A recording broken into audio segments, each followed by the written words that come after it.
النهارده هاقدّم لكم وصفة تانية عمايل رمضان، هي الكنافة البيتي بكل سهولة وزي ما بتشتريها من برّه. كنت عملت لكم القطايف المرّة اللي فاتت، إن شاء الله هانزّل لكم المقادير بتاعتها واللينك بتاعها في صندوق الوصف تحت الفيديو.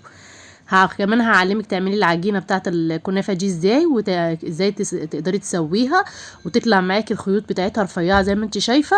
طريقة تسويتها وكل تحضيرها بسيطة جدًا. هاجيب 3 كوبايات دقيق، هاحط عليهم كوباية نشا ومعلقة صغيرة ملح. هاقلب المكونات الجافة كويس جدًا مع بعض، وهانزل عليهم بكوبايتين وربع مَيّة. طبعًا هاقلب لغاية لمّا الخليط كله يتجانس معايا ويبقى معايا ناعم جدًا. هانزل عليهم بعد ما أقلبهم بالطريقة دي والِم الدقيق كله مع بعضه، هابدأ أنزل عليهم بمعلقتين زيت أو ربع كوباية صغيرة خالص من الزيت. كده المقدار بتاعي دوّة أخد معايا كوبايتين وربع من المَيّة. طبعًا الكوباية كلها بنفس المعيار، كله بيبقى واحد. طبعًا نزّلت الزيت وهاقلب بقى كويس جدًا، هاخلّي الزيت يختلط مع العجينة، وبعد كده هابدأ بقى أصفّي العجينة دي تمامًا. الوصفة دي أهم حاجة فيها إنِّك تصفّي العجينة عشان تبقى ناعمة معاكِ وأنتِ بتسويها، ما يبقاش فيها تكتلات وأنتِ بتنزّليها من الكيس بتاع التلاجة.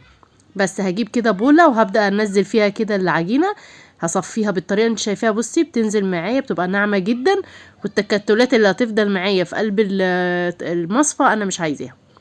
بس كده ده كان قوام العجينة ناعم جدًا وجميل جدًا.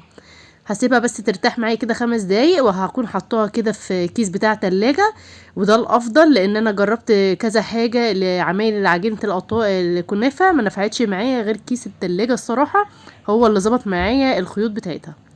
طبعًا هاعمل الكيس بقى كده بالمقص، هاخلّيه يعني هاشيل منه حتة رفنّعة خالص، اللي هو ينزّل معايا الخيوط رفيّعة.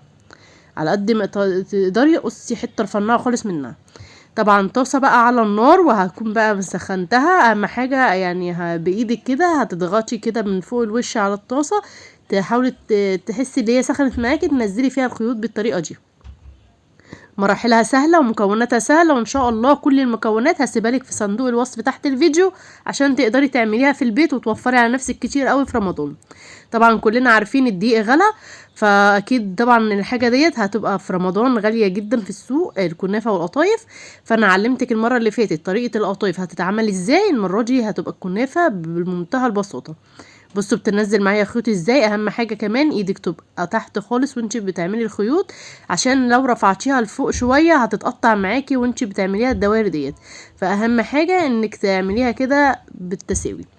بس ودي كانت العجينة بتاعت الكنافة معايا. طبعا ال3 كوبايات دي عملوا لي كيلو كنافة بنفس الطريقة. لايك وشير لو عجبكم الفيديو.